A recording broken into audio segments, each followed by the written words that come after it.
All All right. right, so this is our first version of what we hope to be an ongoing podcast of what we call Khalidiyya with Khalid and Khalid. We're gonna talk some politics, talk some shit.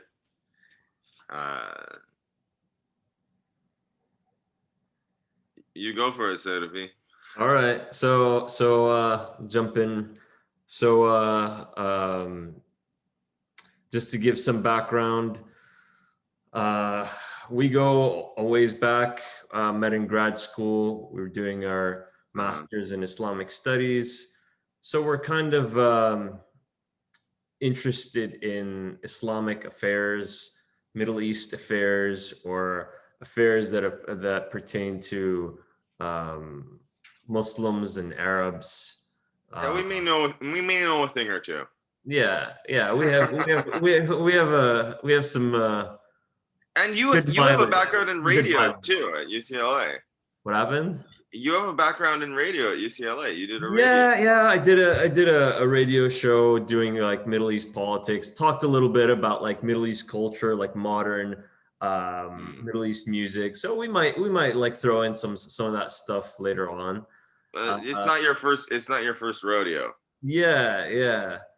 So yeah, that's the plan. We wanna see if we can do something cool. We have these conversations all the time, so we figured, fuck it, why not just it's like, record it? Yeah, you know what I mean? Like we should be recording these conversations and make a podcast. So let's just totally. So today's topic, we decided we were going to talk about that very sad and unfortunate incident that happened up in Canada.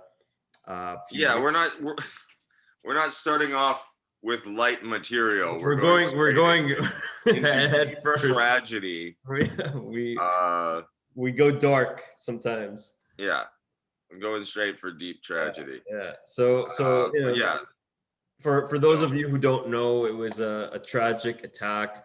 20-year-old Canadian male drove his car into a Muslim Canadian family. It was London, Ontario, which is like right across the lake from the US. Yeah, it's about like 125 miles away from Toronto. So it's I mean it's literally on the bottom like border there. Like it's just a jump across the lake. To like Michigan, I think. Yeah, and here's the thing, like there's a big school there, University of Western Ontario. I knew a few people who went to school there. So I would think that this is like you would assume that it being like I mean, I don't know too much about London, but there being this giant university that would be, and it's Canada. That's the other thing. It's like we have this impression of Canada being like this super friendly place where everyone just gets along. Yeah, I think there's some things to be said about that. I think we should just also just I mean, like literally the guy it was in a truck. He was in a truck and he jumped the curb and ran into a family. He killed basically 2 generations because he killed like the grandmother and the parents. One of the kids survived. No, so it was there was a grandparent, a set of parents, and then a kid, and one of the kids. One of the kids survived. So, and is now an orphan. So yeah, it's really tragic story. I mean, and it, if you think about it, this is the type of thing that you see like with ISIS and in Europe, like these like car attacks, or I mean the some Trump supporters also doing that kind of thing, but it's very similar. It's a very similar sort of phenomenon. They share their ideologies are so similar. It's like when you look at like not in terms of like what their belief systems are, what have you, but the patterns. Yeah. The No, pattern and is just so similar.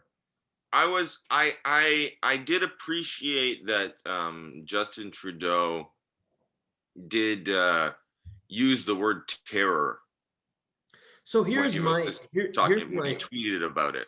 right. So here's what I'll say about that. Um, it's a good first step. So these incidents sadly have been happening for many years now, whether it's in Canada, whether it's in the US. There was that major attack in New Zealand like a few Yeah. years back. So yeah, I mean, sadly, these are very common to hear about in, like Western societies. Muslims being attacked and killed for their faith. And so Uh-huh.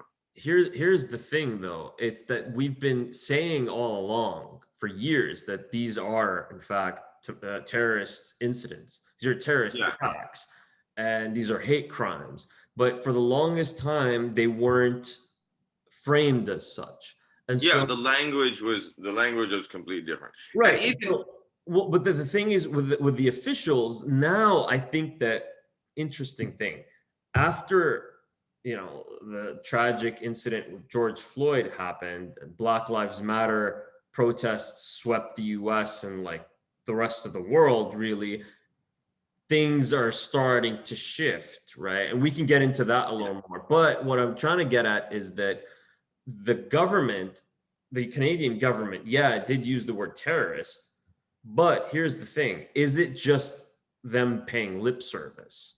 Is it just them trying to say, look, we don't condone white supremacy and let's just try and sweep this under the rug? Because here's the thing, the media, that narrative is not changing anytime soon. It's like even if you look at the stories about this incident in Canadian news and American news, it's still being framed as,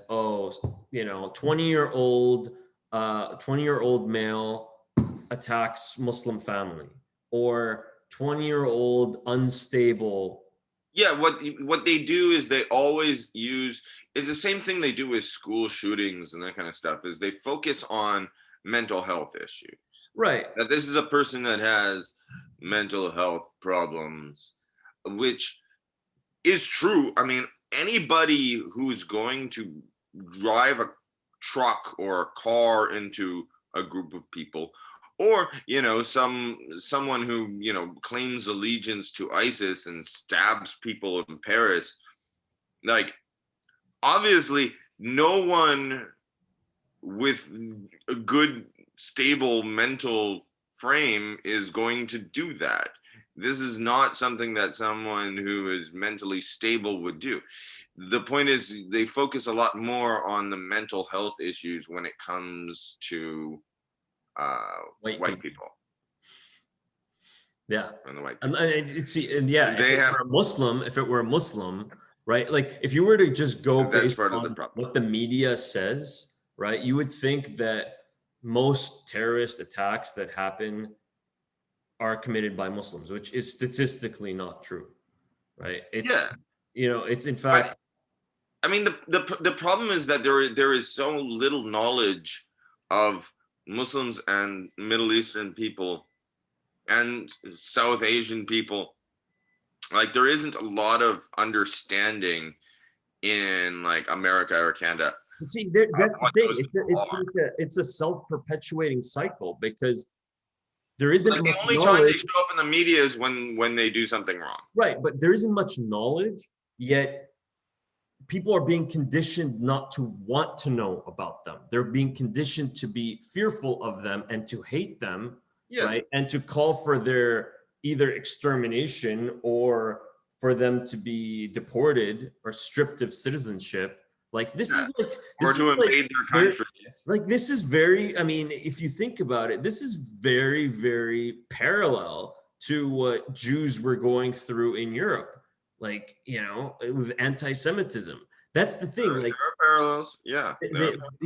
governments, and let's just be frank, you know, the majority of Western society, so we're talking mostly white people, have a very hard time confronting this because they can't be seen or being told that they're somehow racist or that they're hateful or that there is a hateful ideology of white Well, supremacy underlying all of part of this. the problem with that, is that the term racism gets treated as though it's a slur. Like, how dare you call me racist? No, it's a system.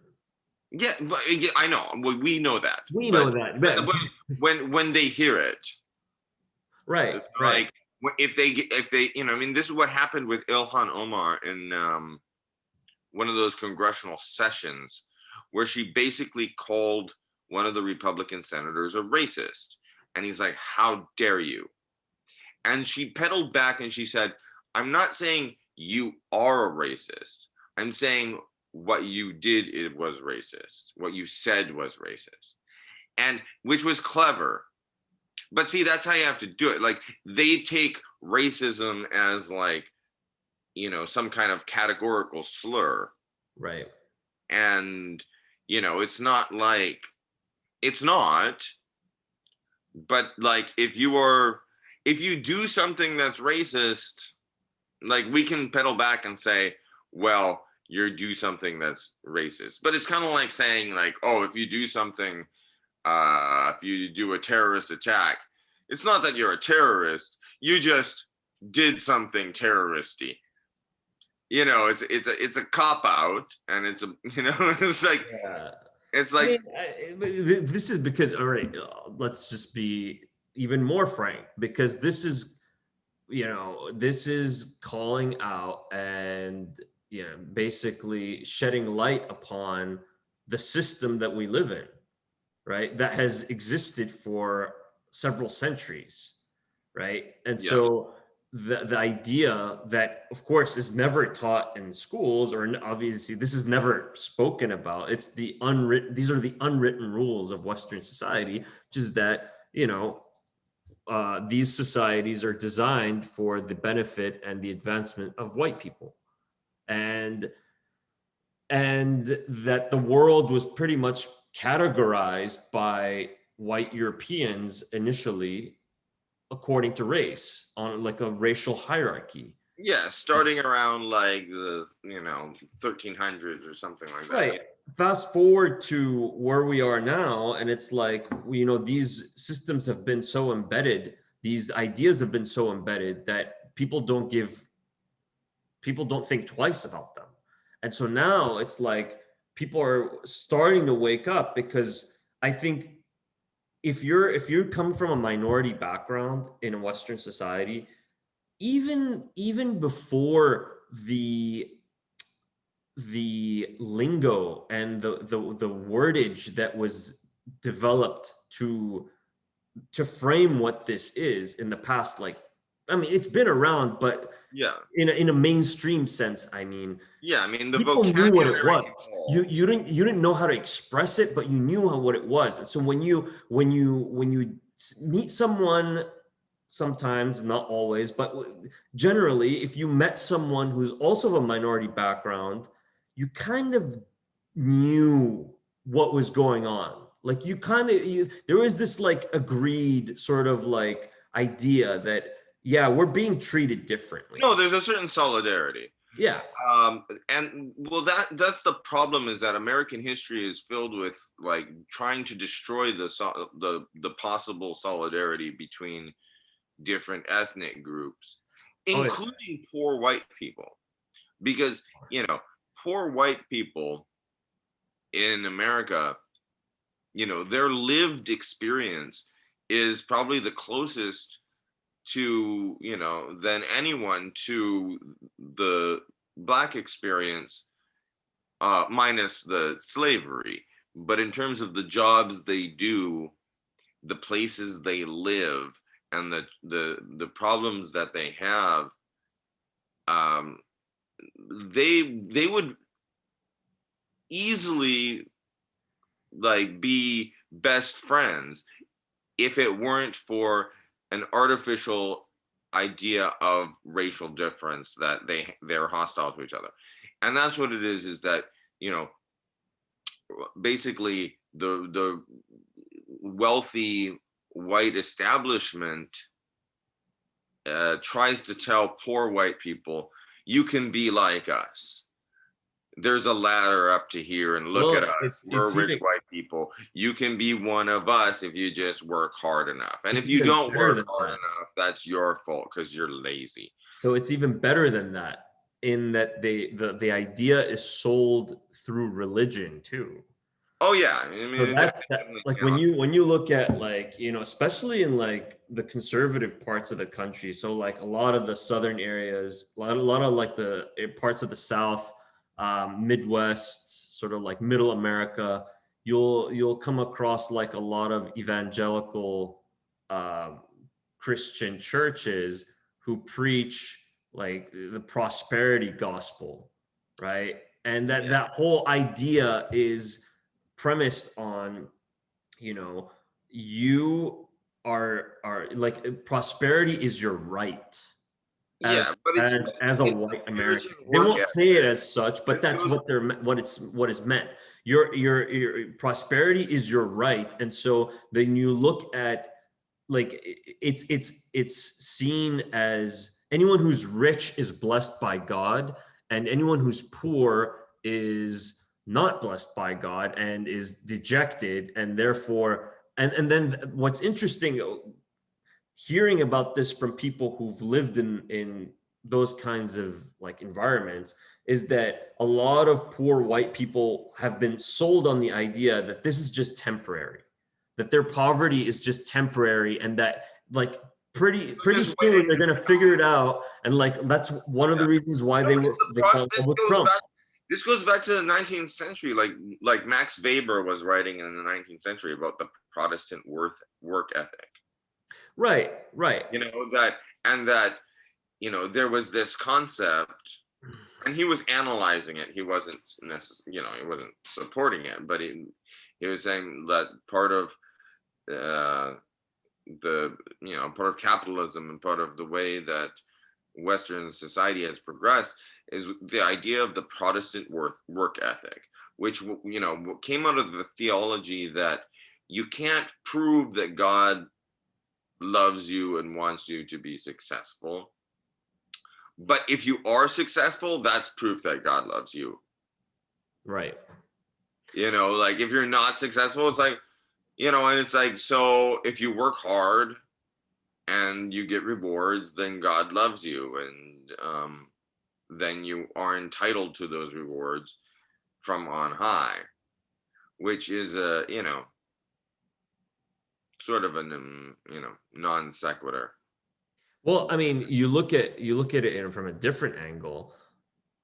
It's not surprising then when you see a lot of very angry poor white people who feel that they are entitled to wealth, that especially when they see non-white people doing well in this country, specifically immigrants, right? And so that's a nice segue, I guess, into back to like into the whole Islamophobia Yeah. discussion that we've been having. Well, the point is, if they see like an Indian, what, and you know, it's not just, you know, Islamophobia. No, It's just no, not just like Islamophobia by any because means. also there isn't a real understanding of what's the difference between a Hindu and a Sikh and a, I a think this Christian applies to any Jew that minorities. comes from the Middle East or South Asia, or pretty much, you know what I mean. And it also plays into the, like, this applies also to the aggression against East Asians from China and Japan and Korea and Indonesia and, you know, Vietnam and Laos. You know what I mean? Like there's an aggression against immigrants who are doing well, because it's like, oh, you just showed up here and now you're doing well, and I've been here, and I'm suffering and I'm poor, you know. And if, you know, that system of logic, uh has been perpetuated deliberately to, to make sure that, like, if the non-white people in America had a strong sense of, solidarity with each other, they could easily, outpower uh, the rich white people and poor white people banding together also with immigrants. And Oh yeah, okay. so it's a class If issue. if it were a class issue, yeah, because If it's a right class issue, now then how it's looking is like, you know, this could, if this cycle keeps, self-perpetuating, and the government and like wider society just allows it to keep going on, like irresponsibly as it has been, I think that, you can't be surprised if at some point, you know uh, you could have a race war in this country. no, It, well, there are certain people that is in their interest. there are people Uh, who have that in their interest. I get that, but then when you hear about so many people who normally wouldn't, or are very opposed to gun ownership, mhm. being like, you know what, I got to protect myself, I got to protect my family. When everyone, well, not everyone, when more people are thinking that way, it's like, well, on all sides, mind Mm. you, that's not a that's not a very good situation to be in. And so yeah, and it doesn't help. Like, it's just, all I'm seeing is just more inflammatory rhetoric, right? Yeah, And that's more, that's instead of like it's finding ways to calm things down and like find solutions, no, we're just letting things just. no, but I mean that is a classic fascist tactic, is inflammatory rhetoric and finding scapegoats and finding people to blame and making it a demographic issue, when really, if people naturally, bonded, like people got together based on their place in the world, their place in the economy. You have truck drivers of all colors. Truck drivers, they have common interests.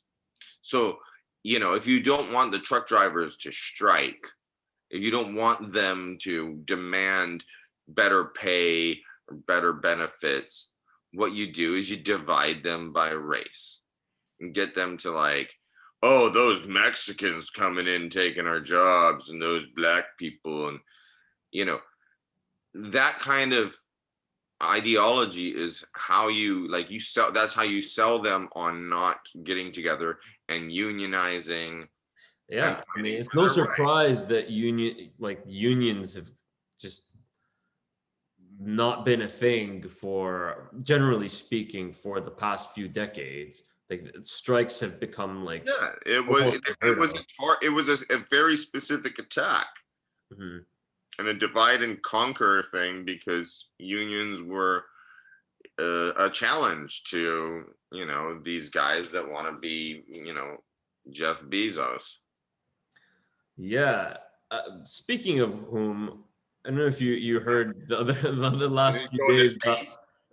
Bezos, Elon Musk, and Warren Buffett barely paying any taxes. Yes. No, I paid more taxes than they did this year. Honestly, I paid more taxes than Donald Trump this year. Yeah, I mean, but And he see, was here's the the thing: fucking president. why aren't there people like up in arms?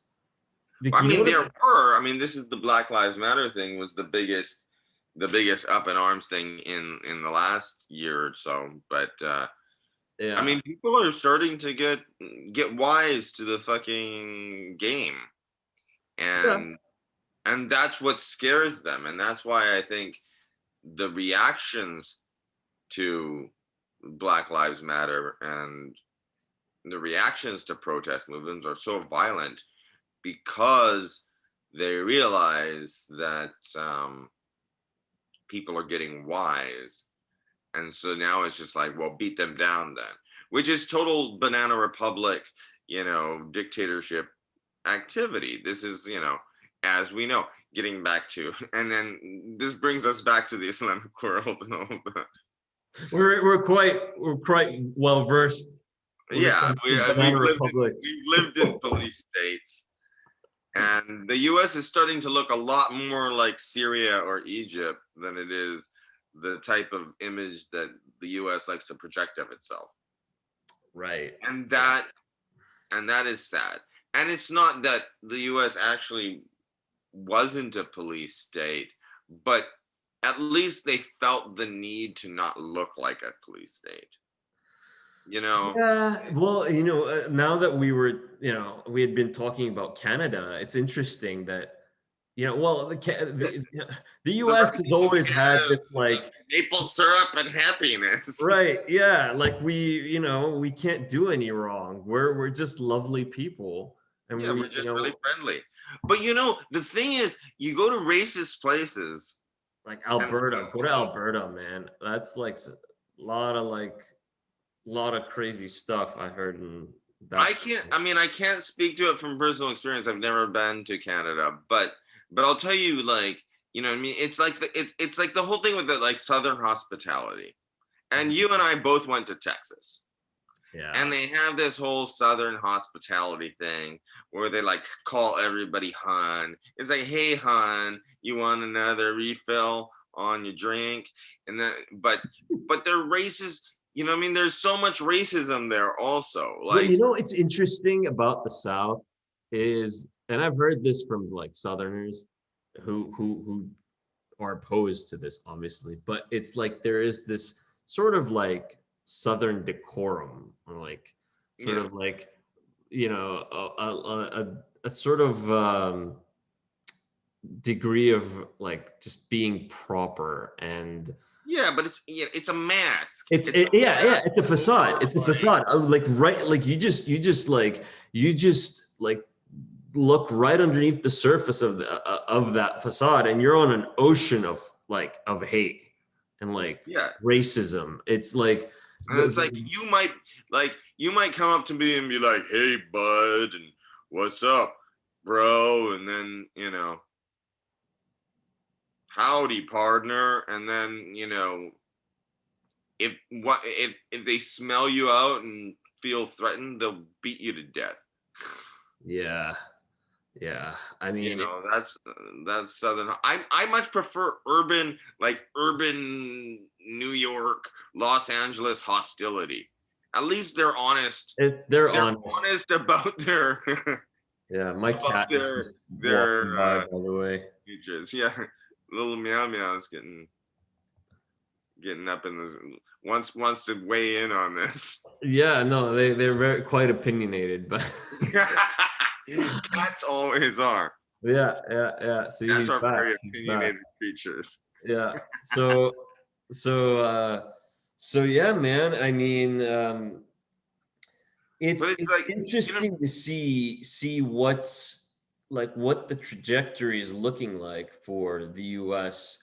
Well, I'm not going to say just the U.S., pretty much all Western countries, because they're all like, I mean, more or less going through similar scenarios where you're seeing, you're seeing France, in England, I mean, there's a lot of racial minorities, speak up, and you're hearing about like, more hate crimes and populism on the rise. I mean, that's nationalism and populism like is on the rise more than we've seen since World War II. Mm-hmm. And like Mussolini and Hitler. Well, they were thinking that, if people were thinking that if Trump didn't get reelected, then that's it. It's just going to go away. It's clearly not.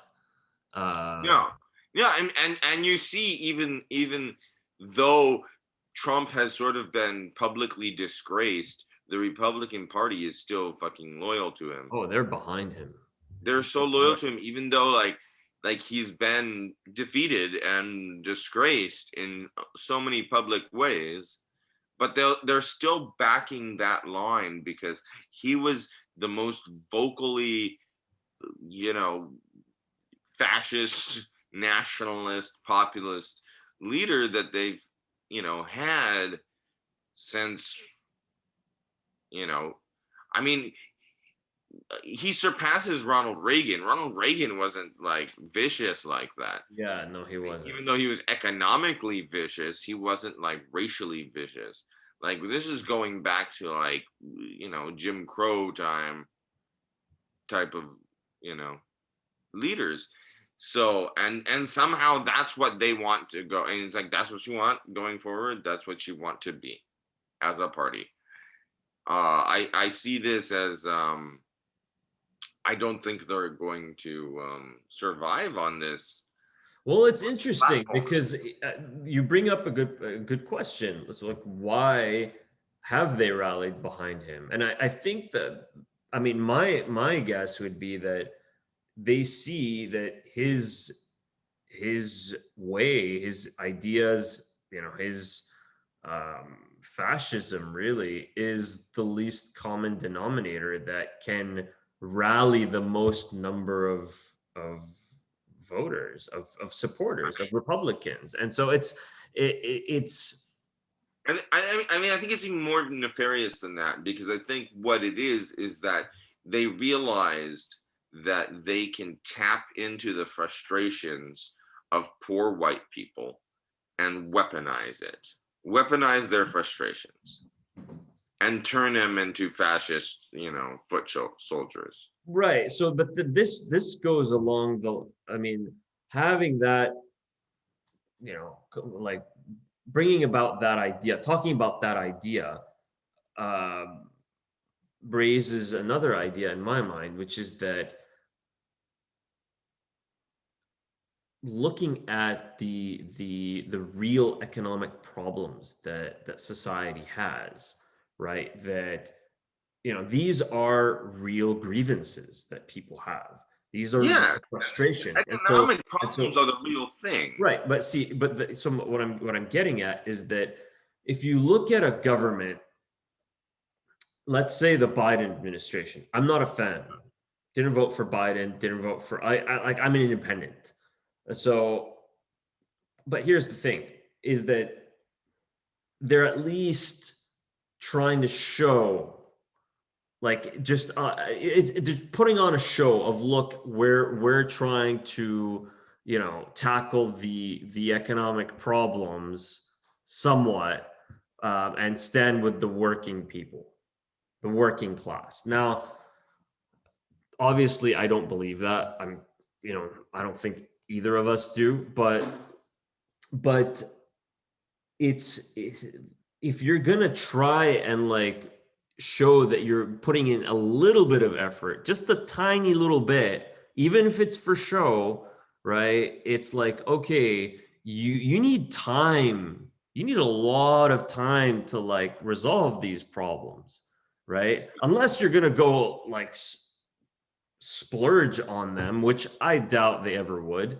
Um, but the thing is, and this is the interesting thing about now, the interesting discussion that a lot of people are having about the limits of democracy when you're comparing a country like the United States to a place like China.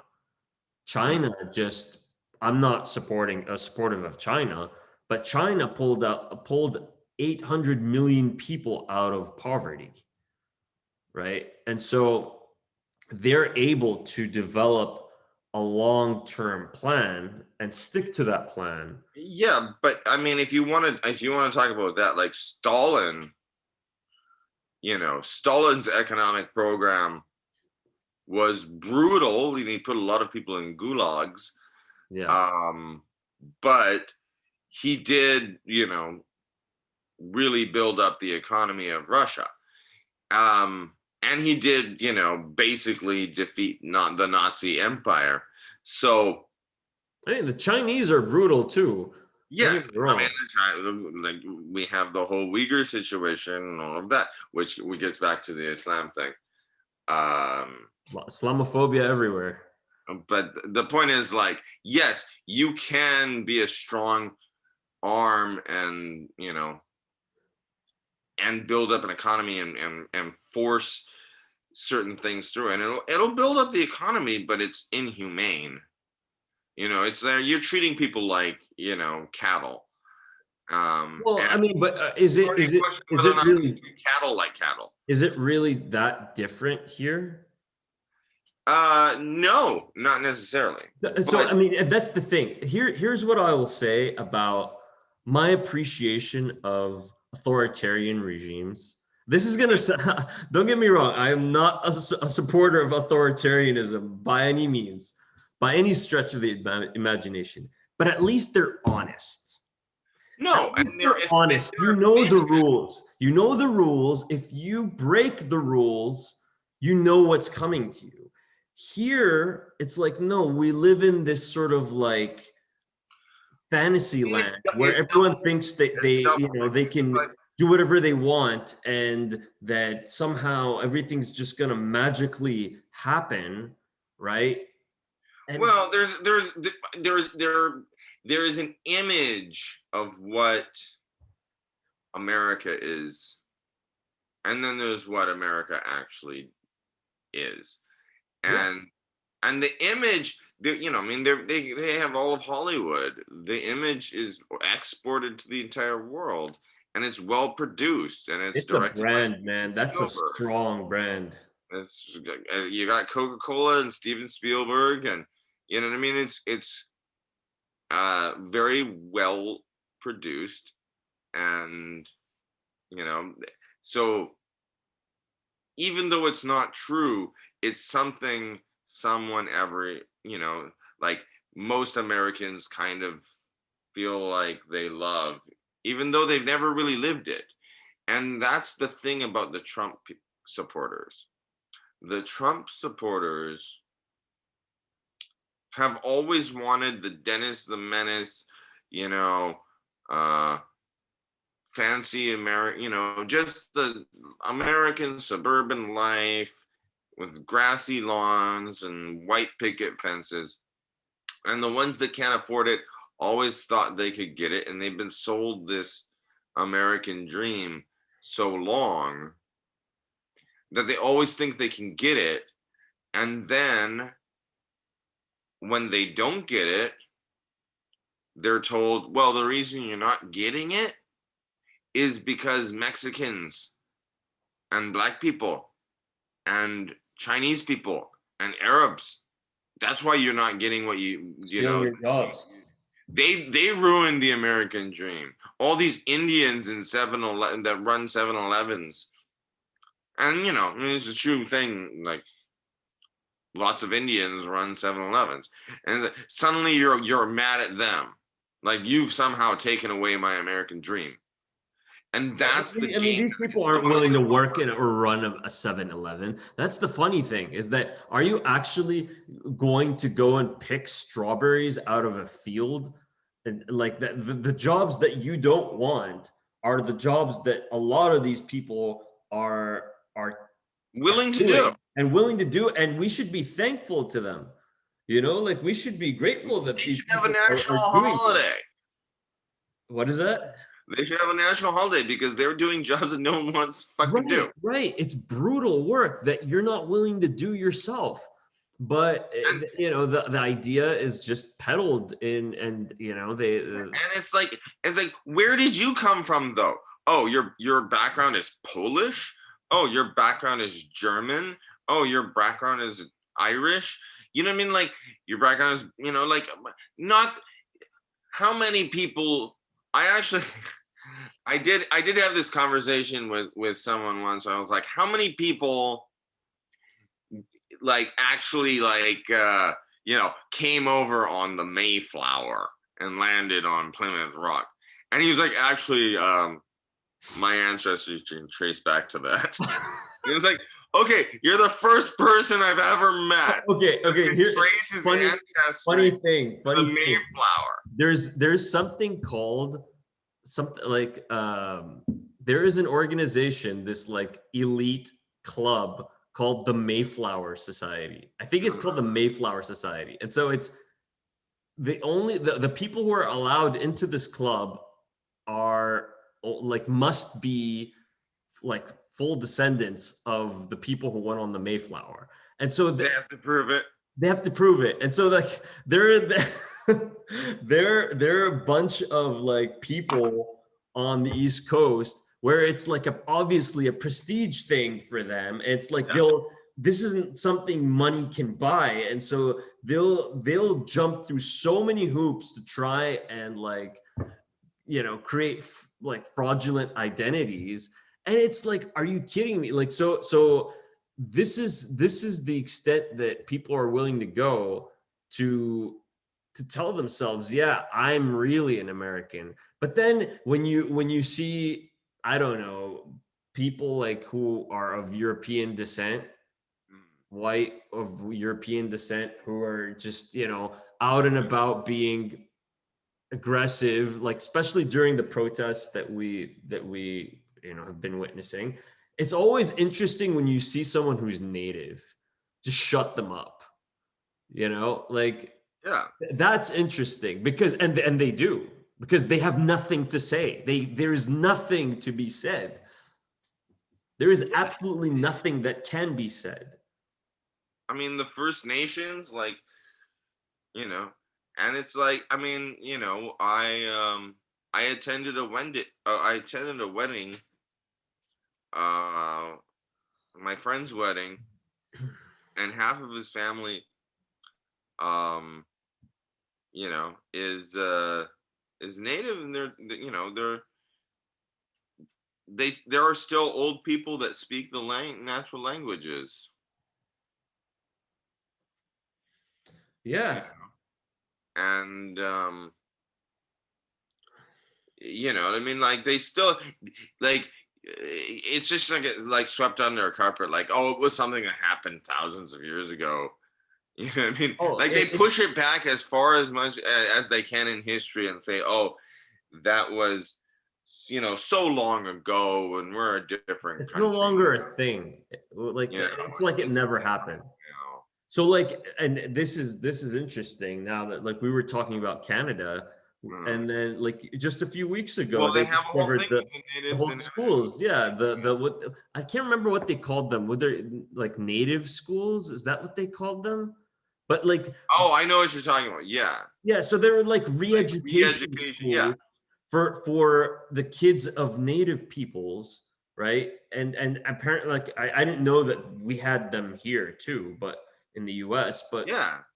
I mean, um it was, they I mean, found like a few hundred, like the remains of a few hundred kids buried under that school. And just a couple of days ago they just found another school with like, I don't know, 150 or some kids buried under. yeah. No, I saw that story too.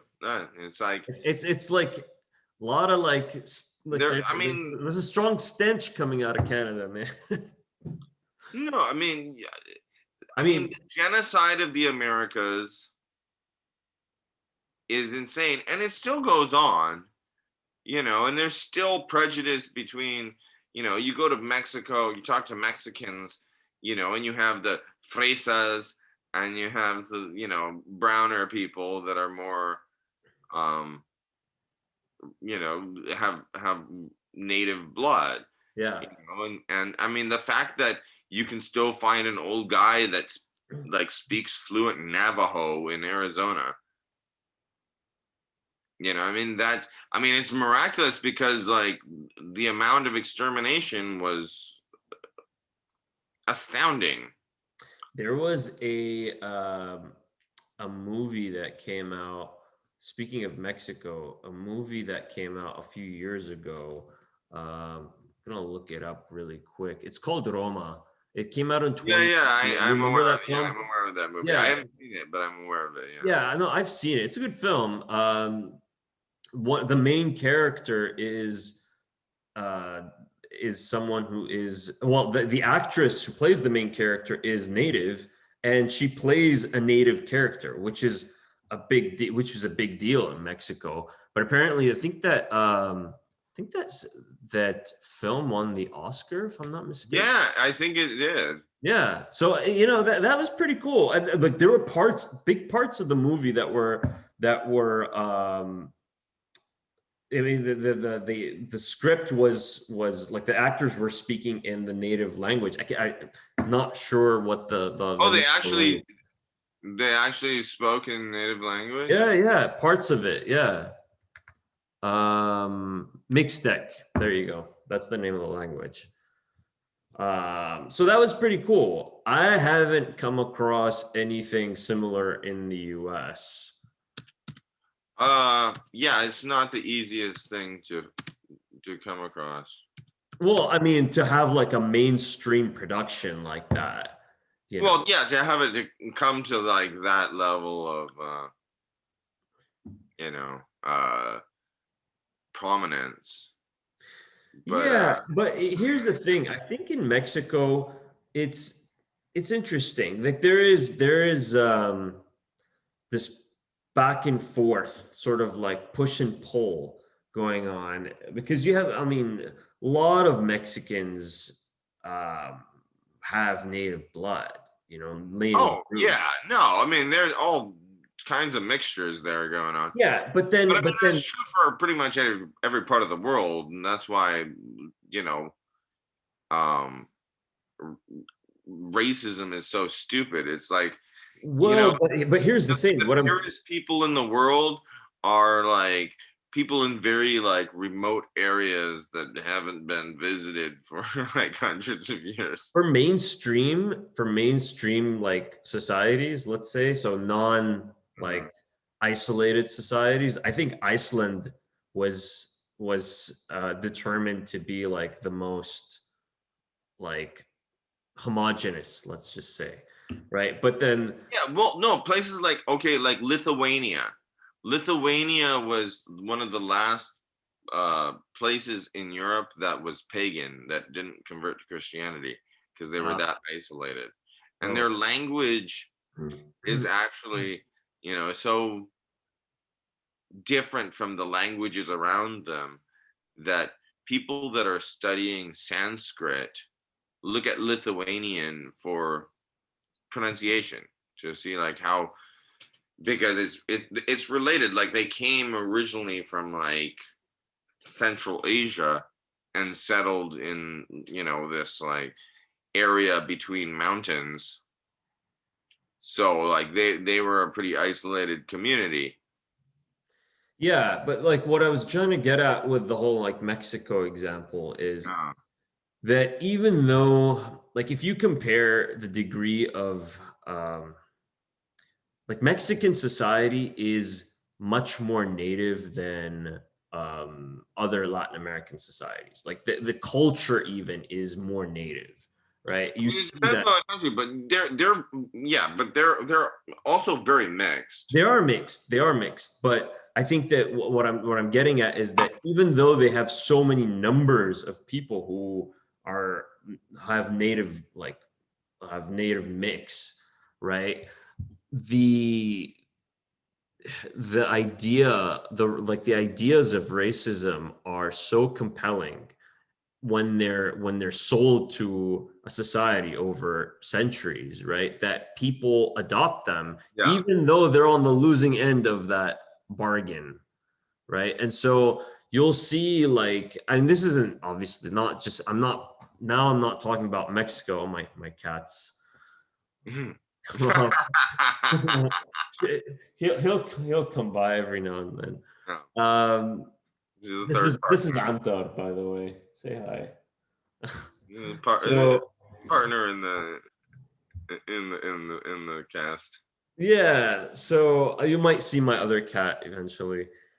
Uh, but yeah, so the idea is that people adopt these ideas even though you know they're not benefiting from them, and you know you'll see in certain play, like I've heard this from people like in different parts of Latin America where if you're lighter skinned, you know, you get treated better. If you're darker skinned, you don't get treated as well. But then if you're even more darker skinned, the less darker skinned person will still feel better about themselves. Yeah, it's a trickle. It's a trickle down. Yeah, racism. yeah, and so It's yeah, trickle down racism. trickle down racism. It's got to go, man. It's like It's bullshit. And I mean, Arabs do it, oh yeah. like Africans do it. But this is so this is the idea that like white supremacy is a global phenomenon, and it's I think more and more people are waking up to that. It's a it was a contagion. It's a contagion worse than COVID. Yeah, yeah, and it's there's no vaccine for this. No, there isn't a vaccine for it exactly. Education is the vaccine for that. Yeah, But yeah, we strayed very far from Islamophobia, and I think since we both come from Muslim backgrounds, um, I think there are certain we can take a certain personal take on that issue, and like I'll say for like first of all, like Arabs in America, in the early 20th century when they were first coming here to America, they fought hard to be classified as Caucasians because they didn't want to be dealing with Jim Crow laws and classified as, Asian or African or Negro or something like that, because, that's how the country was at the time. But now Arabs are like fighting to actually be recognized as an entity because otherwise, there isn't a box that says like Middle Eastern or on any form you fill out African. African. I mean, like there isn't a box for us. We just melt in and are an invisible demographic.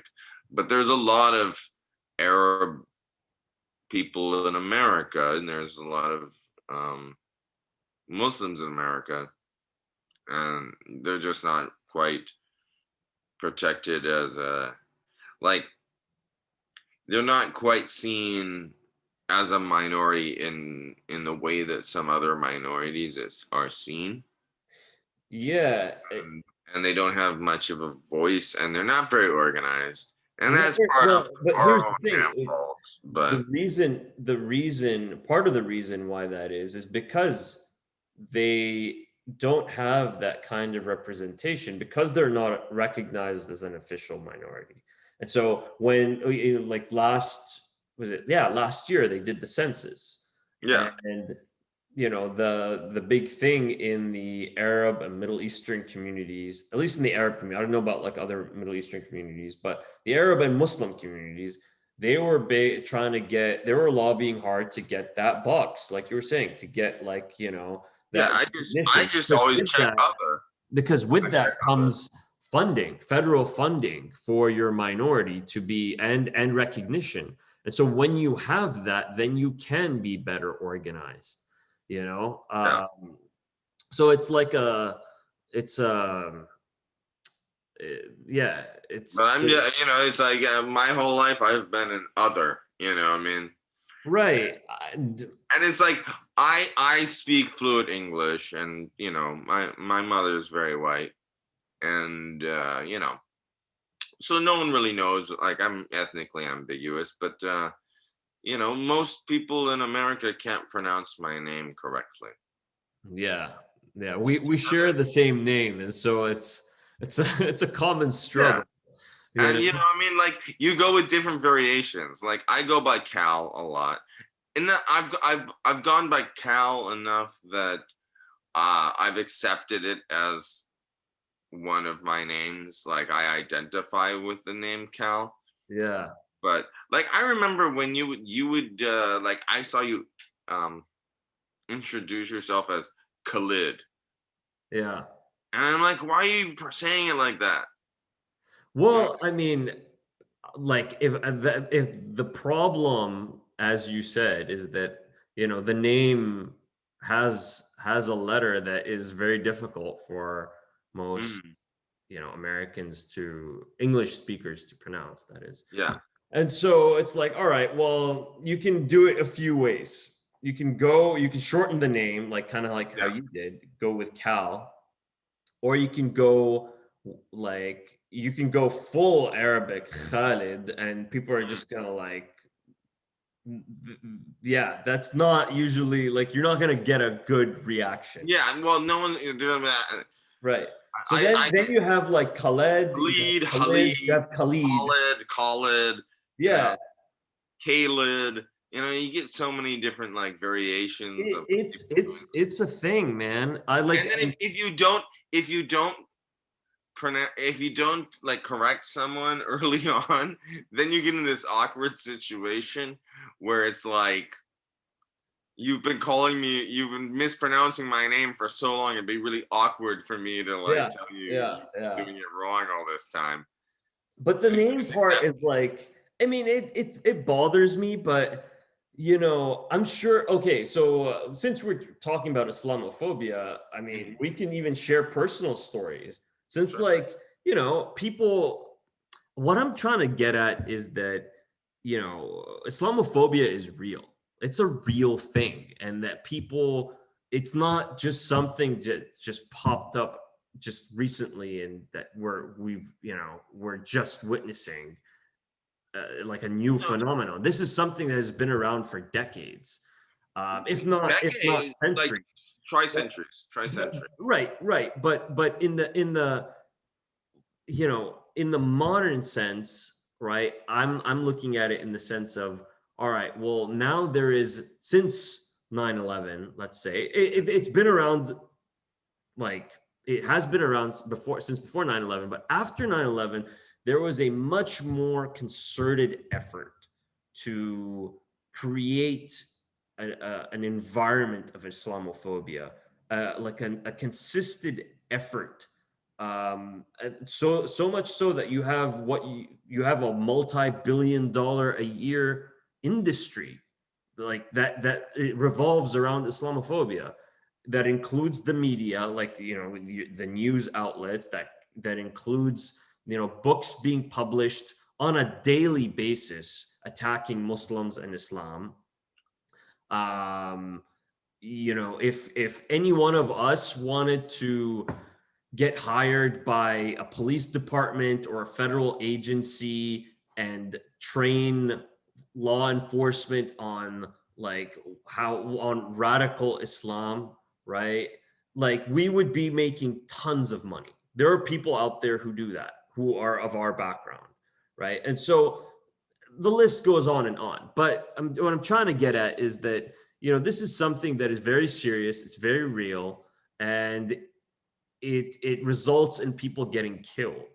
One, domestically, and then two, it normalizes the idea of uh, our country going to war with other countries, invading them, bombing them, and killing countless innocent civilians, many of whom are Muslim I went and to have high been. school, like I had a real interesting experience because I came back from living in Egypt for many years, and came back right when I was about to start ninth grade to California.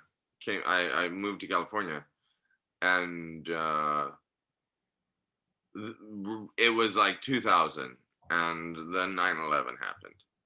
So, you know, it became automatically a fight. Like I was you know, the Arab kid. And I took it on as sort of like, yeah, I'll take on this argument. But I mean, there was a lot of weird feelings, and it's also like we moved to Monterey, where they have a lot of military. They have a Defense Language Institute, Naval Postgraduate School, and so you get these like army military guys walking around talking about like hajis, which I don't know where they actually picked how they Hajis. decided to pick up the term Haji. That term sounds familiar. Yeah, they're like, oh, look, there's a Haji restaurant over here. Uh-huh. Some Haji food over here. So like I was around a lot of that, and it was a lot of struggles, and a lot of feeling the need to make some points, but um I mean, even I remember like even going into and this was like 2002 or something, when people still used film and cameras, and I was developing some film, and you ask your last name, and the lady at Rite Aid, who had like a very thick Russian accent, was like, "Oh, your last name Hussein? Are you going to terrorize the town?" Like, just give me my fucking pictures.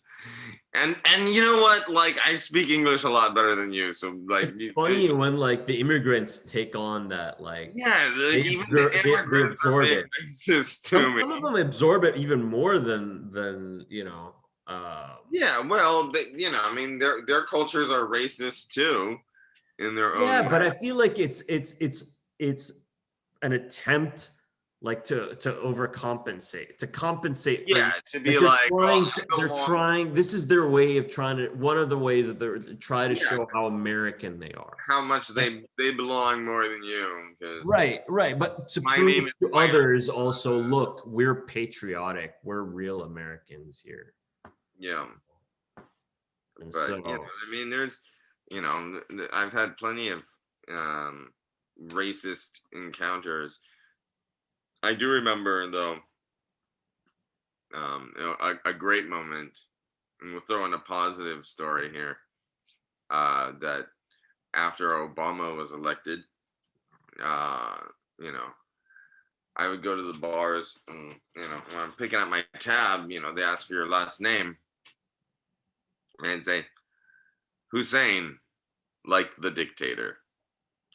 And there was one night after Obama was elected where I said Hussein, like the dictator, and he was like, no. It was a black bartender, and he was like, no, brother, Hussein, like the president, and he gave me a fist bump. yeah. And it was like, oh man, my That's name my name is more acceptable now. That's dope. Yeah. No, I got that with the first name. Like you're hearing of more, I guess, Like DJ Khaled. musicians, and people like with the name.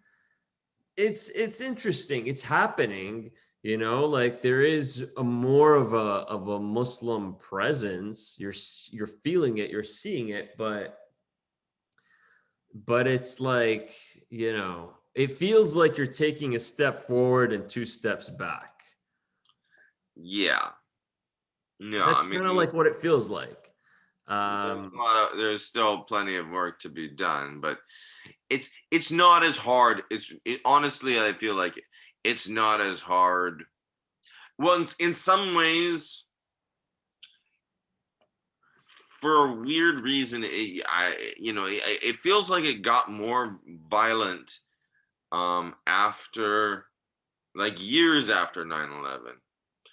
But among liberals and leftists, and that, people more on the left side of the aisle, it's become a lot more easy, because in the early 2000s, even the most socialist, liberal, leftist, communist, whatever,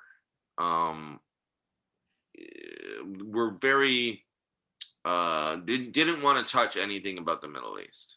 They're like, I don't want to touch that. I don't know. I'm not sure about that. I don't know. And so Arab issues and Muslim issues have, among the left side of the, dialogue, have become more mainstream.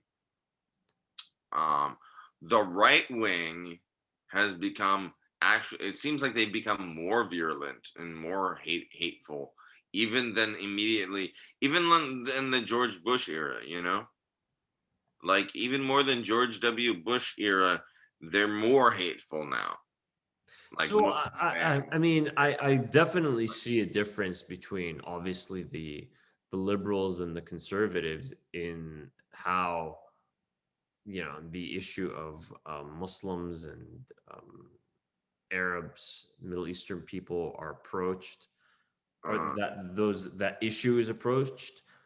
But I don't know. I mean, even with the liberals, it's like there are certain things that it's like still fair game, you know, like it's there are definitely a number of things where it feels like, all right, doesn't matter what political background you come from, or you know, unless you like personally know a Muslim or an Arab who is like, you know, on a very deep level,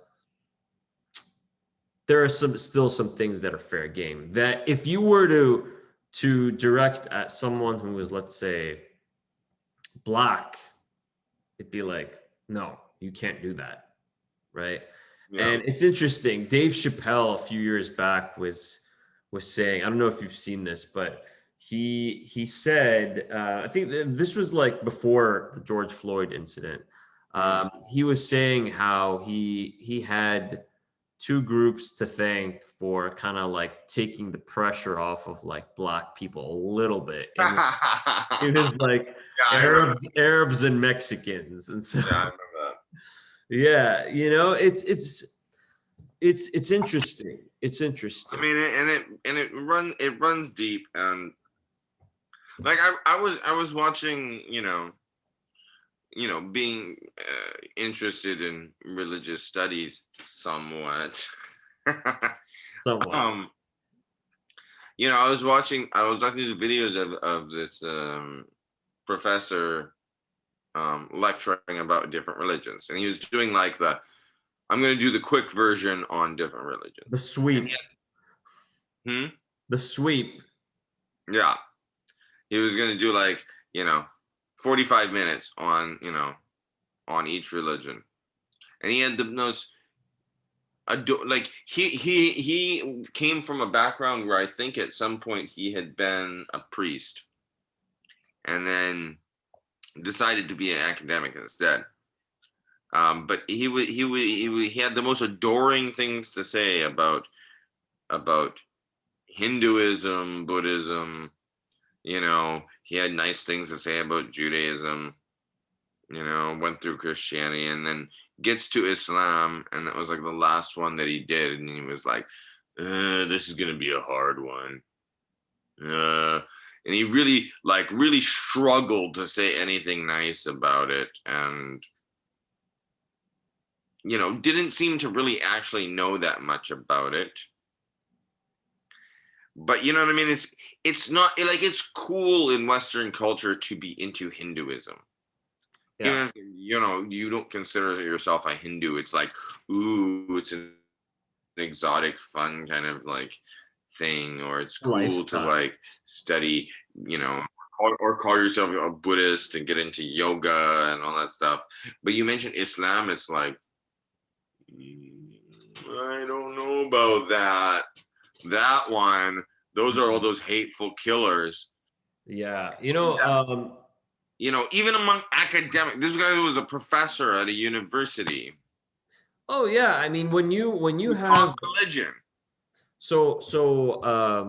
when you have like the issues of like Islamophobic incidents happening, attacks, what have you, even scholars of religion and people who, you know, are supposed to be very well educated. I mean, you may be a specialist in, let's say, Christianity, but I mean, if you're a scholar of religion, then you'll have studied like quite a bit about other religions too, right? Should.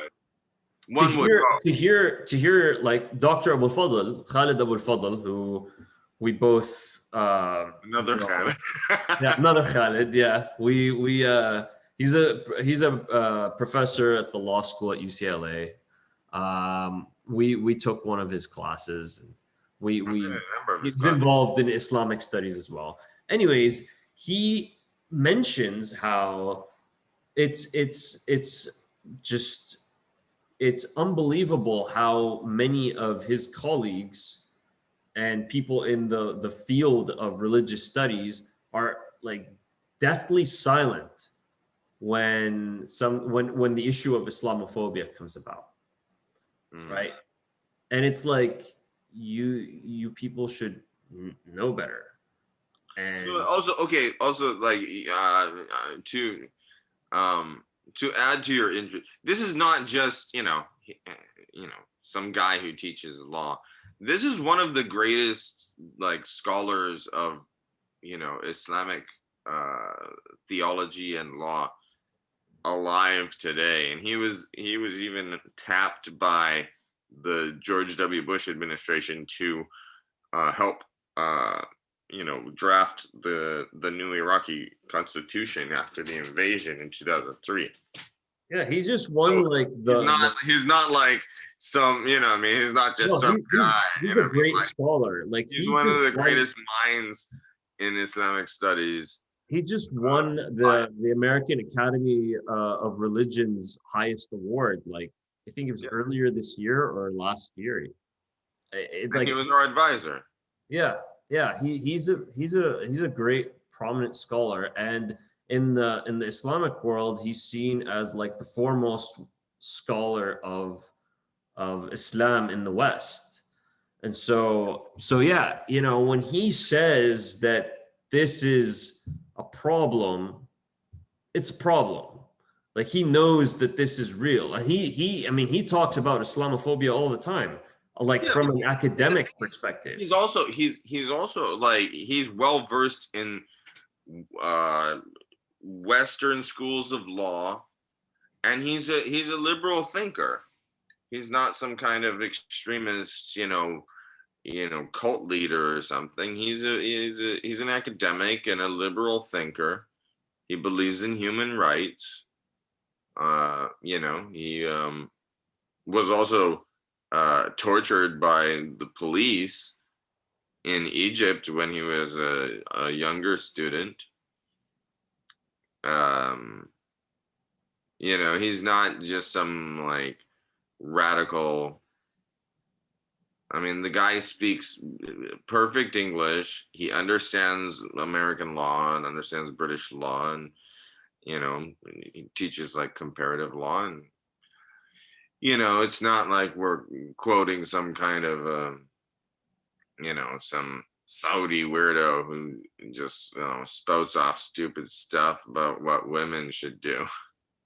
Yeah, I want to. It'd be nice to share like I'm sure there is like a reading list on Islamophobia that he has that we can share with people if anyone's like interested in knowing more about the industry that we've been talking about and describing. Edward Said is pretty was writing about this in like the 70s and 80s. Edward Said, he had a book about like media and Islam and the media. Mm-hmm. And this is like the early 80s or something, I think. Yeah, and it wasn't nearly as bad. It was bad. Yeah. Like you'd hear about like, when you watch like Hollywood films, you'd see like, the Muslim, right, and the Muslim guy running around like blowing shit up, and it's like, now it's like, you have entire like think tanks and organizations dedicated solely for this to and you have like the media, the New York Times, the New York Times, which is I mean, the far right doesn't like the New York Times. They call it super liberal, but their like major guy on the Middle East and the Islamic world is Thomas Friedman, Yeah. and he is the most ignorant asshole. You know, he actually wrote an op-ed that saying that Mohammed bin Salman, MBS, was going to usher in the real Arab Spring. And then the guy like had a journalist murdered and chopped into pieces, and his body like burned or hidden somewhere in, you know, from the consulate in Istanbul when the guy was just trying to get a marriage permit. And he wasn't even opposition. He was just. He was this was a guy that actually personally knew Osama bin Laden. They sent him, the Saudi family sent him to try to convince Osama bin Laden not to, you know, be so radical. Like, Yeah, he was part of the inner circle. Yeah. And they had him chopped into pieces. And that Thomas Friedman in the New York Times was like, this guy's going to be the new Arab Spring. He's the voice of democracy in the Arab world. He's the future of the Islamic world. And he's still like the head like op-ed guy for the New York Times. It's like, this guy has been, he also supported the Iraq war, the invasion in 2003. He's been wrong every time with his predictions about the Middle East and his commentary. And somehow that's the thing about this whole, like, you know, to like sort of bring things together. That's the thing about this whole like ruling establishment, right? It's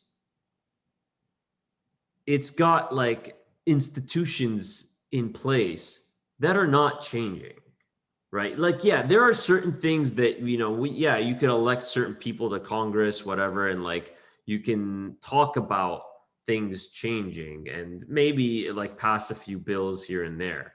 But there are a lot of institutions that, you know, that are have many positions that are filled that we don't know about, or government agencies, or you know, like institutions whose people who have people working for them who aren't elected, right?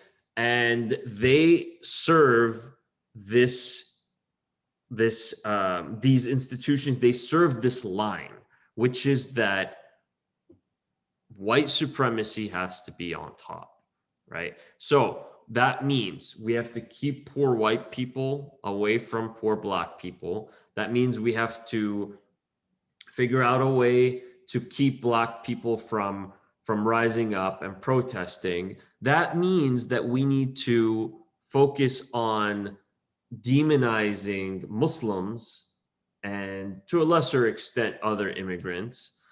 And not to say that all Muslims are immigrants, but, you know, for the ones that are. And so yeah, you know, it's all part of the same system. It's all part of the same system. Obviously. Yeah. I mean, I don't know if you saw you saw this part of the story, but the Canadian guy ran over a Muslim family that was just walking along the sidewalk. And, you know, because the women were covering their hair, he could tell they were Muslims, and just decided to plow them down. One of the reports that I read said that he was wearing a shirt with a swastika on it. Oh. I don't know if you saw that one, but yeah, apparently he was wearing a t-shirt with a swastika. Well, here's the thing. Like, you'll see this also in the military, like a lot of this in the military. So, and like police as well. But like, I remember. They're in all of those law enforcement and. Oh, yeah. Positions. I mean, a lot of those people have like ties to such groups or know people who are in those groups, family members, relatives, You want to talk friends. about sleeper cells? Yeah. Yeah. You I want to talk mean, about that sleeper cells? treatment, the all those, people who attacked the Capitol earlier this year, had that been, a group of non-white people, just not forget Muslims, just non-white Yeah, people, but just black people. you would have had a massacre. You would have had a massacre. Oh, there would have been so much tear gas and beating and You'd have like rubber live bullets bullets, man, and like live flying. rounds. Oh And, yeah. Oh yeah. you know, But there is a story I actually thousands would wanted. have been rounded up. Yeah, yeah. No, I actually want to share a story um, that yeah, a few years back, I went to visit a friend who was teaching in Georgia, and I spent some like a couple of months teaching in Georgia as well. Mm, Um, and so the school I mean, my friend was teaching there full time at the same school. So the school was a military school, mm, right? And so I happened to be well, because I was teaching high school students, right? And so we had the high school students staying in the dorm. So I was tasked as staff to go through the dorms, and I actually stayed in the higher level of the dorms, like where the faculty stayed. mm. So interesting thing that I saw, every floor of the dorms had its own, let's say, mascot, if you will. If you'd think like, all right, I'm at a regular school, like have a mascot of like a bear or horse or whatever. No, these guys had crusaders as mascots. Imagine every level you'd have like every level, every story of the dorms, you'd have like a suit of armor, like representing a crusading warrior, and is like, I found that disturbing. I found that quite disturbing. That this is what is being like, this is the symbology that is allowed and that is pushed on the students who eventually, most of whom join the military. Well, I mean, this is the same. This is the same reason why the Black Lives Matter movement wants to take down statues of Christopher Columbus and all these other murderous conquistadors. Is that you can't keep glorifying these people that we know were actually genocidal maniacs and slave owners and like war criminals. Like that's the whole point of, like, we can't, like, and like the argument against it is like, oh, you're tearing down history. It's like, no, the point is not about tearing down history. In fact, we want the history to be taught. We want everyone to know that, but the Tearing down real history. symbols, man. And we Tearing down just don't want to symbols of hate. glorify them and make them mascots and heroes. It's like, you can't you can't know the history and not see these guys as villains. And if you have statues of them in the city square, it's like, if there was a statue of, like, if a statue of Hitler somewhere, they'd take it down. The first thing they did in 2003 was take down a statue of Saddam Hussein. Yeah, I mean, you're taking down symbols of an ideology that is no longer relevant and that people reject. Yeah, it's like, it's not that we want to forget or erase the history. It's that we don't need some glorified statue of some fascist, like, waving his hand in the city square. It's insulting. And I mean, statues are like a way of paying homage and celebrating someone, and it's like, these are people we don't want to celebrate. We are Yeah. rejecting the concept of celebrating these people. I mean, the Confederate flag was still on one of the state flags. A number of the state Well, a flags. number of them, but it was until I think, was it last year that it was finally removed from the last state flag, and I think it was South. Mississippi or something. Wait, I Because I know it was on the Mississippi flag. It was on the Mississippi flag. It was on a bunch of them, but I can't remember exactly which flag it was. Did they remove them all? I think so. I believe I hope so. I think I remember hearing that was like the last one, but yeah, I mean, I could be wrong. I mean, it wasn't like, it was the mid 2000s that they did a remake of the Dukes of Hazzard, right? Mm-hmm. And the Dukes of Hazzard, like, when I was a kid, I didn't know anything about the, like, when I had a little Matchbox car of the General Lee, and saw the Dukes of Hazzard on TV. I had no idea what any of that meant. And then when I realized, when I got older, I realized what it meant. I was like, mother, how could you, like, why would you give me these toys? And how was this like a cool thing?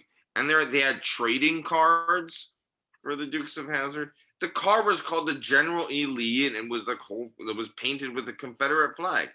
It's like,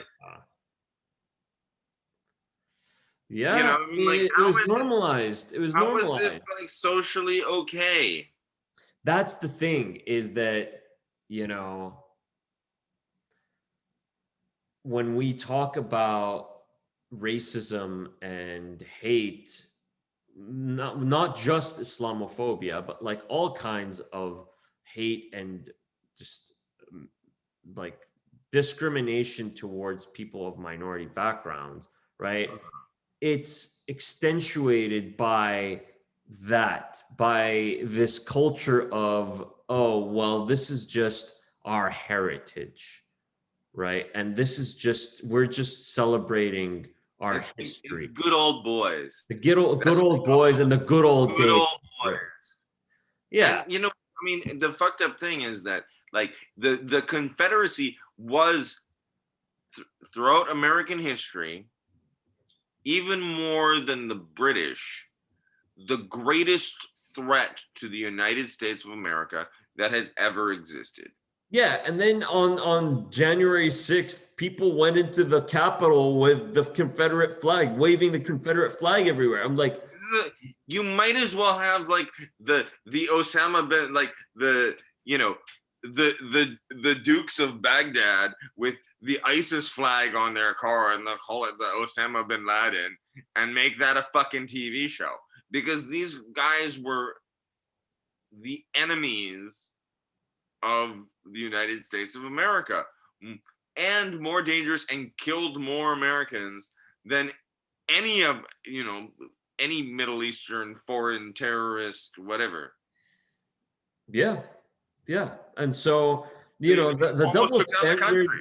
double standards, I mean, what went down at the Capitol building, like that whole incident is like, I mean, it doesn't get any more clearer than that.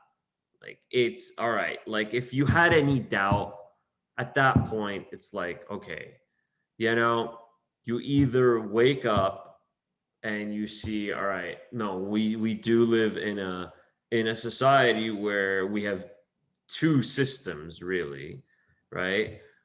Or you don't, and you live in that like fantasy world, and you are going to stick to your guns on that. You live in a society where you believe in universal human rights, or you live in a society where you believe in domination. And I mean, I think it really boils down to that. And Well, I yeah, want I to mean, the live in a interesting thing society of is you're seeing that trend across the world, that yeah, trend of like, this appeal of populism, of domination, of strongman rule, and so I don't know, man. It's in fucking in Europe too. It's rising in Europe. Yeah, but then when you, at least for us as people of like Muslim background, Arab background, but like more specifically on the Muslim side now, you see this in other places too. So like we mentioned China, the Uyghurs and how they're treating the Uyghurs. We could talk about India. India, like Oh, India with Hindu nationalism is murderous. it's murderous. Yeah, Modi, the Prime Minister of India, he's Oh, he's like he's on a rampage. He's going on a rampage against Indian Muslims and like the Muslims in Kashmir, right? We can talk about the Muslims in Burma too, in Myanmar. Like same kind of thing, yeah, where the military there yeah, and like the take. Rohingya, which also Aung San Suu Kyi, who was a recipient of the Nobel Peace Prize, defended the treatment of that population. Yeah, yeah. It just And shows then how and then and widespread then she that got is. screwed by a military coup d'etat. And now Like, well, she's going to be oh, held. Now she's going to be tried. yeah. Well, honey, you should have used your power better when you had it, Yeah. because you finally got some power, and you still like backed the military. I honestly don't think she even like toed the military. Like, I don't think she, in her heart, like, I don't think she actually believed the thing. I think she was just kind of didn't want to stand up to the military because she always knew they could take her down. And she was just trying to like stick it in there to, hold on to power.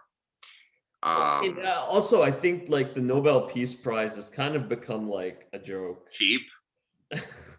It's become cheap. Was it like, I think at some point, like someone said that, like, I read somewhere that Biden's like, I'm not interested in a peace prize, right? I want to take care of shit. Not I mean, interested in the Nobel Peace Obama got Prize. it just for being black. Yeah. It's And he not was because and he was bombing the hell out of like Muslim countries. he bombed the shit out of Pakistan and Yemen. Yemen.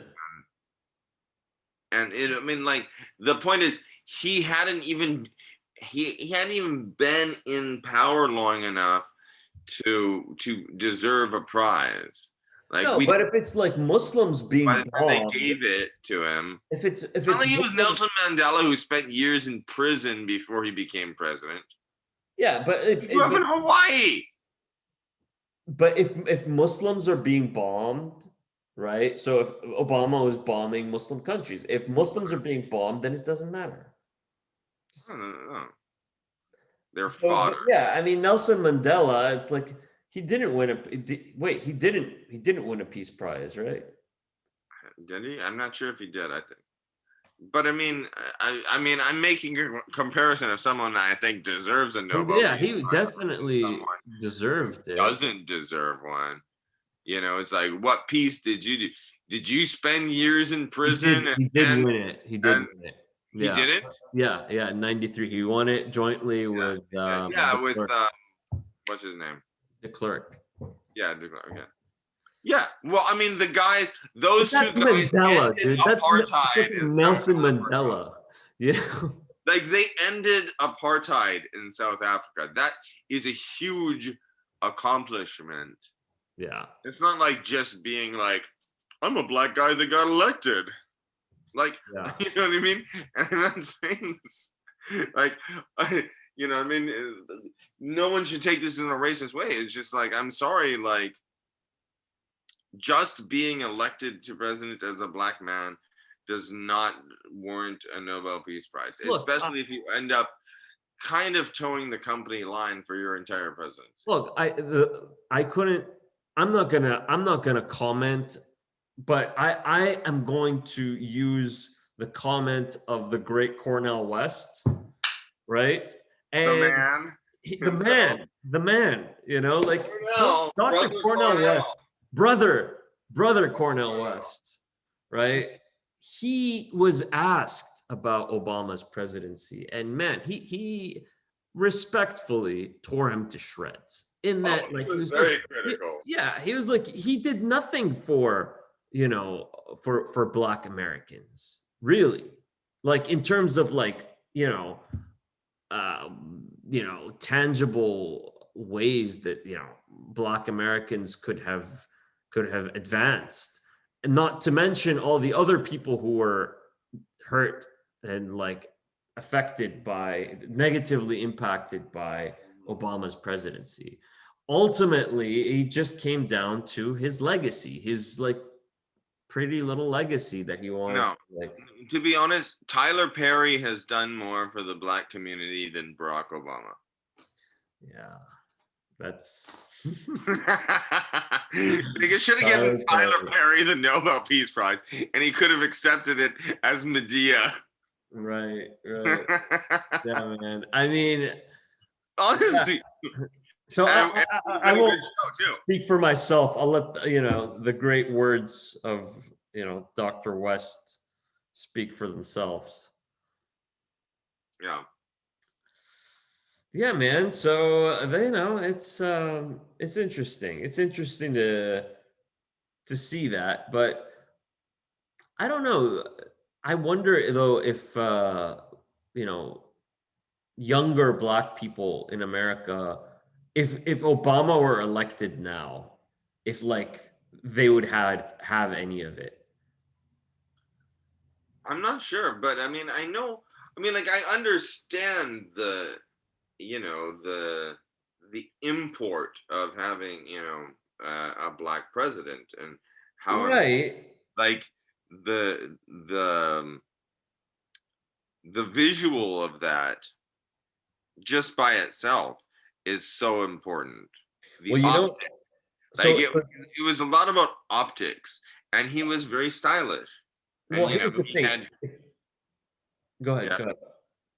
No, I mean, like when he had his like presidential portrait painted, he had Hindi Wiley paint it, um, and in a style that's totally different from like how other presidential portraits are painted and that kind of stuff, and you know what I mean. Like he had all the optics. Well, if you were Very to go into, from what I've heard, most, if not all, Black churches, you'd see a picture of Barack Obama in there, right? And so here's the thing. The reason why I said young Black people is because a lot of the people who are out protesting and whether it's the Black Lives Matter movement or showing solidarity with other movements, um, from what I've been reading, aren't the church going types. And no, so the I wonder if activists there's are like usually not. sort of like a generational shift there. I don't know. I mean, if Barack Obama were elected today, like if he had been elected instead of Joe Biden, and you know, No, I mean, there's been a lot of changes in the last few years that have been pretty drastic in terms of like just generational perspectives on the world. And I Mhm. think a lot of people are disillusioned by a lot of things that have been happening in the country. But there is some stuff to be hopeful about. I think that No, there I is. think these general changes are like the generational changes. I have criticisms of them, but there's a lot of hope there. There's a lot of fight, and there's a lot of hope. And I support them in most of their things. I think sometimes they could read a few more books. Well, I mean, that's one of the reasons why we wanted to start the podcast, Mhm. right? That Like, okay, if you guys don't want to read books, We'll just describe them to you. Right. You'll hear a couple of Arab dudes talking shit. Yeah, a couple of Arab dudes talking Might shit. learn a few things. We can summarize a few things. We can throw out the names of some books and scholars, and if you really want to know, you can go and look into it for yourselves. Yeah, but what I'll say about this is that I'm hopeful. Um, Going back to the original topic of discussion which is Islamophobia. I think Uh, that this is very much tied in with a lot of the struggles that are going on in this country. That are the people who are taking part in these struggles are finding ways to create these relationships, these bonds, and to create solidarity with each other, which, again, as we said in the beginning, is what the system has been trying to prevent from happening. So the fact that it is happening is something to be hopeful about and hopeful of, and see you know where this might take us. I mean, no, I mean the way forward is absolutely cross-sectional solidarity no doubt. Yeah. between gender rights movements and racial rights movements, like class movements. Like we need to band together and like stop buying into the bullshit that we are somehow enemies, when really our interests are one. Right? And I also direct this towards people of who aren't of minority backgrounds, so people of white backgrounds who Yeah. are educating themselves about a lot of these things. They may be already educated about many of these things, but ones who are wanting to know more, that's super important too, because we can't do it without them.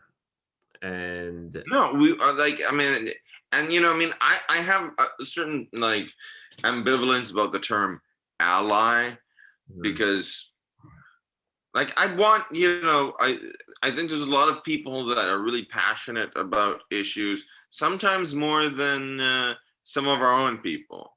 Mhm. And I don't want them to feel like, they're hanging on the side of the car, along for the ride. Like I do want them to feel appreciated for their participation, and it's just as long as they don't try and come in and hijack you know the movements. I think ally is a decent way to, I guess, to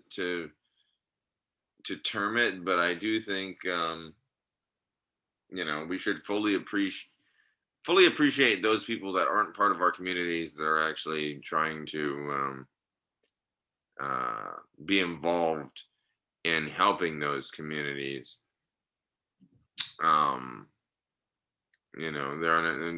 obviously they're not going to be leaders of any of the movements, but like we need to give them their props and make them feel welcome, and Yeah, no you know, doubt, no cook doubt. them a pot of tea.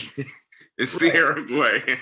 I mean, it's super important in that when they're involved, they're spreading these ideas amongst their people, like their Yeah, family, their friends, their circles. they That's have power to do that in ways that a lot of us don't. yeah, yeah. So yeah, there's a lot to be hopeful about. So you know, Yeah. There's a lot more to talk about, which is why this is a really long episode, but also the first of hopefully many. yeah, no doubt. There's definitely a lot to talk about.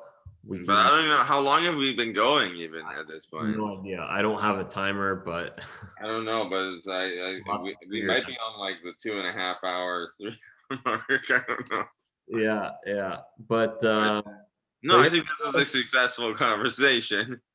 I think yeah, we're getting our rhythm here, talking some shit. no doubt, no It's, doubt. Khalidiyya. This is Khalidiyya. This is the essence of Khalidiyya. This has been a Khalidiyya original. You'll come to find out what that true essence is Yeah, very quickly. work in progress. Yeah, yeah. All right. All Well, right, man. it's been Well, fun. Yeah. until next time. Till next time, Khalidiyya out. Khalidiyya out.